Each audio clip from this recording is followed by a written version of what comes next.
The national real estate headlines are wrong about Sacramento. I know that's a strong statement, so let me show you exactly why with the actual local data from May. Welcome back to the Sacramento Market Real Estate Update. I'm Christopher Brown with Next Real Estate Group and Next New Homes Group, your source for local real estate data in a sea of national noise. Every month, I break down what's actually happening in the Sacramento region so you can make smarter decisions, whether you're buying, selling, or just watching the market. Let's get into it. If you've been paying attention to the national real estate news, you think the sky is falling, right? But here's what the actual data tells us. The Sacramento home prices are still appreciating, but buyers who tuned out the noise over the past 2 years and focused on local fundamentals have been building equity while everyone else waited on the sidelines. This is not an accident. That's what happens when educated buyers work with the real estate professionals who know this market. Now, let's see what actually happened in May. Starting with new construction. According to data from the North State Building Industry Association, new home sales in May came in at 474 homes across the 8-county region. That's down about 14% from April's 553 sales. Month-over-month pullbacks like this in late spring aren't unusual. We can see seasonal softening after the peak buying push early in spring, and we saw a big push in April. So not really anything to worry about and not anything wild. But here's what matters for buyers right now. Builders are still offering incentives. When resale market is tightening and prices are rising, new construction with rate buy downs, design center credits, or closing cost contributions becomes a real strategic option. If you're a buyer who hasn't had that conversation about new homes yet, that's a conversation worth having. All of the builders that we work with, as well as the builders that we know, all invited more incentives in May than we've seen in April or March. And that's because traffic was a little bit down. So more things are happening that creates opportunity for you as a buyer. That is a short window. We don't see that continuing for much longer, but it exists right now and it's something to take advantage of. Now, the resale market, powered by data from Trendgraphix across the 4-county region that we track, the average sold price in May was $707,000. That's up again from April, and that's up 3.5%. The average active listing price, what sellers are asking, was $856,000. It's essentially flat, down 0.2%. Both of these numbers are running 2.2 and 2.5% higher than this time last year. Now, here's the honest read on that. Appreciation is moderating. We're not seeing the explosive gains of a couple of years ago, but the market is still moving up, quietly, steadily. While national headlines tell a completely different story, that gap between perception and reality is exactly where opportunity lives. The average price per square foot ticked up 0.9% from last month, and that's essentially flat year over year, down just 0.3%. What does that tell us? The underlying value of Sacramento real estate is holding. You're not paying for more for less. The price per square foot metric is one of the cleanest ways to track pure market value, and it's stable.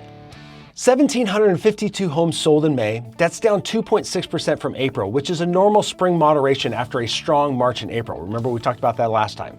But here's the number I want you to pay close attention to. Pending sales were up 5.4%.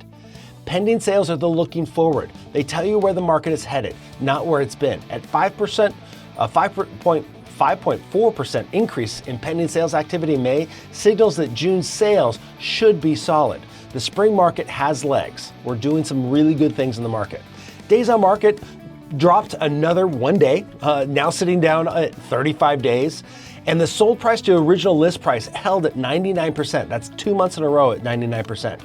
Now, let me put that number in plain English. Homes are selling for 99 cents on the dollar from their original asking price. That's not a distressed market. That's not a buyer's market. It's a healthy market, functioning market where sellers who price homes correctly get paid. Hear me again. Homes that are priced correctly are the sellers that are getting paid. If you're missing that, that's where we're seeing the price drops in the market.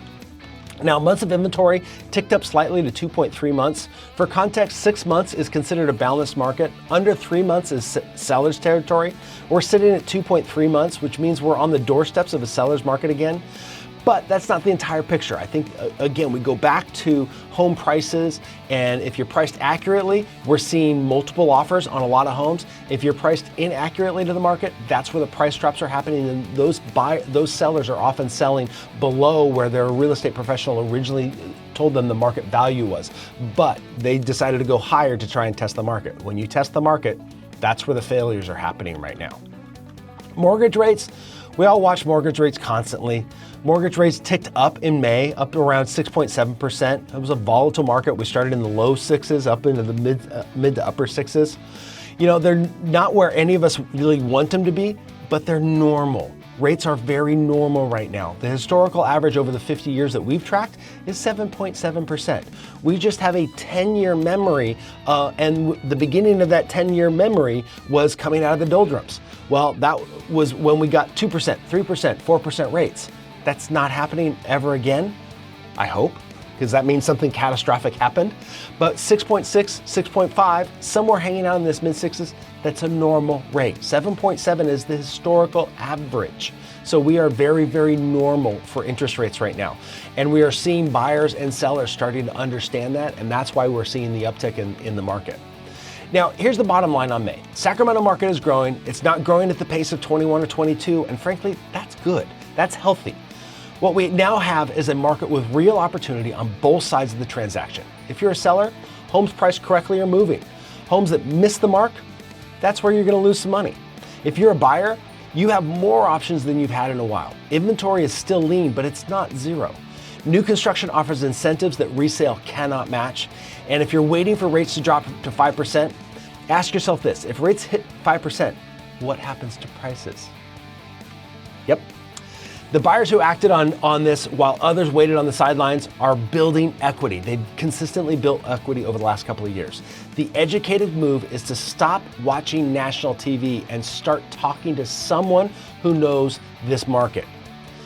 Our job at Next is simple. We want to help you move up in life, whether that means getting from renting to owning, from a smarter home to a forever home, that is from sitting on the sidelines to making a move that builds your future. That's what we're here for. If you found this update helpful, please like the video, subscribe, hit the notification bell so you never miss an update. I'm Christopher Brown with Next New Homes Group and Next Real Estate Group. We will see you next month.